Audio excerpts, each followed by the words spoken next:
Hey everyone, it's Laurie from Quick Scrap Craft, and today I've got a process video for you that is actually my scrapbook layout take on last month's Sheetload of Cards sketch. So this is the May 2024 Sheetload of Cards sketch, and I've turned it into a scrapbook layout. So I hope that you're excited to see this. Obviously, if you want to see the cards that I created using this sketch, those are going to be up in my layout share video, which may or may not have gone live already, I don't know, but it'll be up, or it is up, so you can see the cards that I made from this. It's a pretty cool sketch, and when I first looked at the sketch, I was like, ooh, this looks kind of difficult.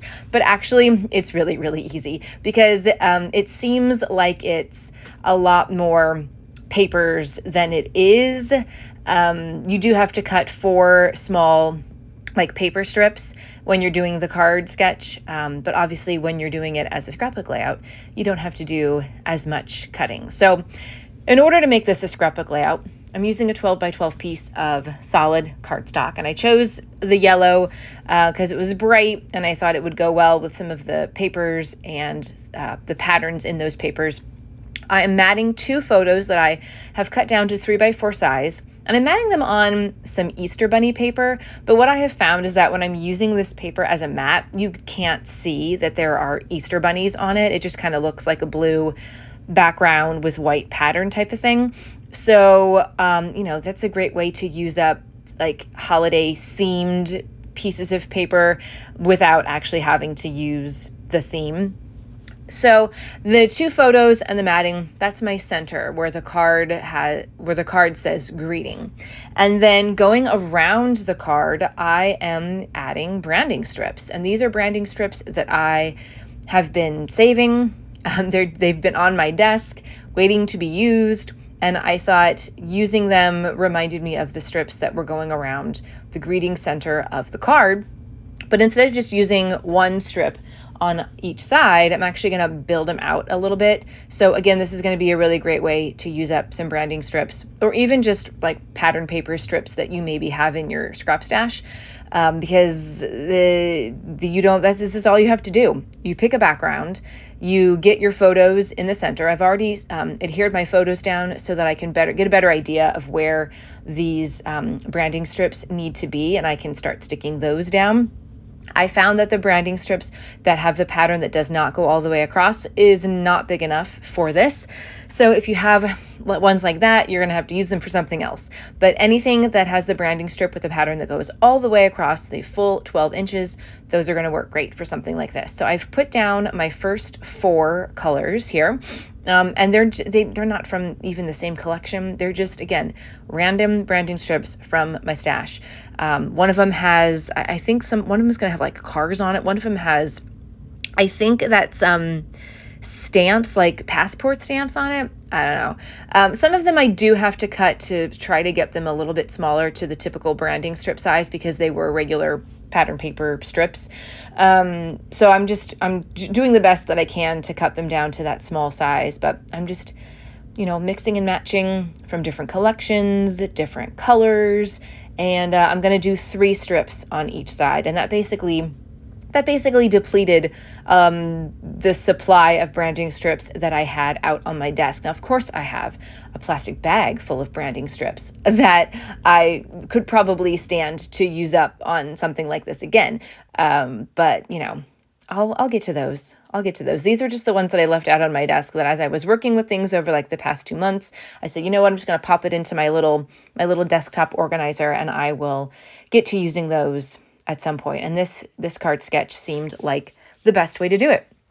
So the 2 photos in the center are of my daughter dancing at Dorney Park last summer. She put her hat down over her head and wanted me to take her picture while she was dancing. And so I said, okay. So I put these 2 photos together, and because they're just kind of random photos, there's no theme to them. Anything really goes. Any pattern papers you use, any embellishments you use, just use them. I love layouts like this where there doesn't really need to be a specific theme, and where I can really just kind of throw whatever at it. It just makes it so much easier when you're like sitting down to scrapbook, to not have to say like, oh, well, this is a Christmas layout. I need to find some Christmassy themed things, or this one is like a pool layout. Do I have anything that's outdoorsy and summery? It's just a lot easier when you have sort of an anything goes photos, or an anything goes attitude too. So, and this is a great way to use up items from your stash as well. So again, I'm cutting another piece of pattern paper down to sort of branding strip size. These are really easy to stick down. I took my double-sided adhesive squares and I cut them in half, and I put one on one end of the branding strip and then one down at the bottom, down at the other end. Really stuck it down to the yellow paper first, so that I knew that it was going to get all the way to the end, and then I just pulled that branding strip all the way across. Let me know down in the comments if you typically do these sheetload of cards sketches, and if you've ever translated a sketch to a scrapbook layout, because I think that is really interesting, especially for people who are scrapbooking in different sizes. I'm a 12 by 12 scrapbooker for the most part, and so this is my interpretation of this little sketch, this little card. I think it's supposed to be an A2 size card. What I've been doing with the cards is using the instructions for only making a single card, as opposed to the instructions for making, I think 9 cards. Oh, this May sketch yielded 8 cards actually. But just because I feel like it works better for me when I am, making one card at a time, especially with the pieces that I have. I don't have like full size pieces of paper. I have a 6x8 paper pad from Pink Fresh that I've been working with to make my Christmas cards. If you want to see some of those, I do have other card process videos if you're interested in those here on the channel. And if you are interested in seeing more process videos and other scrapbooking things, definitely, well, first give this video a thumbs up, and then definitely hit that subscribe button so you don't miss out on more fun scrapbooking stuff. So I used my new fussy cutting scissors that I got for free from scrapbook.com with an order, and I cut out that little boom box down there. Since my daughter's dancing, I thought that the boom boxes would be a good embellishment addition. I'm going to cut out another one so that I have one at the top and one at the bottom. I am using up some random embellishments here. I've got an American Crafts puffy smiley face sticker. I've got a sort of tab sticker that is from a Simple Stories sticker book. The piece that says "with my heart," that is Shamel from her main character energy line, and it's just been sitting on my desk in a little envelope waiting to be used, and I'm finally going to use it. So yay! I have a lot of embellishments that I should do what's called scrapping backwards. There's a whole Facebook group on it, actually, and you start with like the sticker sheet and you figure out the papers and everything from there, as opposed the papers and photos from there, as opposed to starting with like the photos or starting with the paper. So I need to go through my embellishments and see if I can figure out a way to use some of these and go backwards, even if I'm not creating a layout where I have photos already and I know exactly what I'm going to use them for. But I have so many embellishments that are just kind of like sitting around, not getting used. Maybe I should start staging some photo shoots so that I can get some photos and stuff scrapbooked. But anyway, the plan for this month is actually to finish up my June 2022 vacation photos, which I have not finished yet, but that's the goal for this month. And I've got a haul video up on the channel so you can see the pieces that I'm going to be working with this month. I did a fun shopping spree at a local scrapbook store that was going out of business and was having a 30% off sale.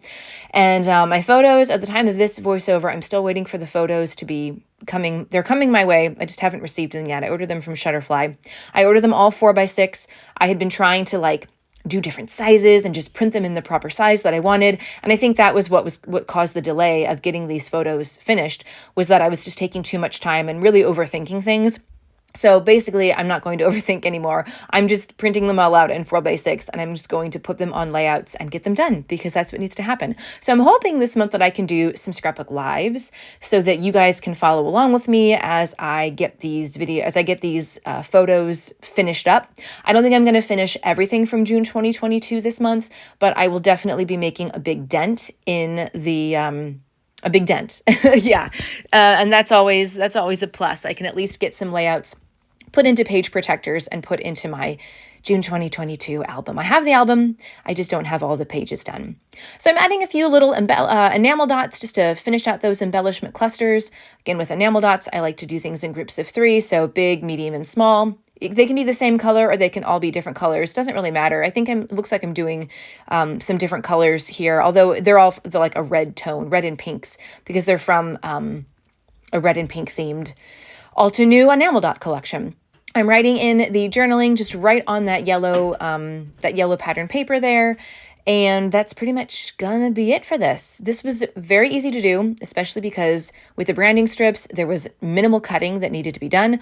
I basically just had to get some embellishments thrown out there. And what I find is really easy is that even before I sit down and start recording, I will pick out the embellishments that I want to use beforehand. I may not use all of them, but it's nice to have things kind of, I think they call it mise en place, if I'm saying it in English, but it just means like everything is prepared ahead of time. They use like in cooking, but you can get your scrapbook ingredients ready ahead of time. And then when you actually sit down, you can say, all right, I have all the pieces that I need. They're all here. Now I just need to put it all together. So I hope that this video was helpful for you and that if you liked it, give it a thumbs up and that you come back for more scrapbook process videos next week. And I'll see you guys next time. Bye.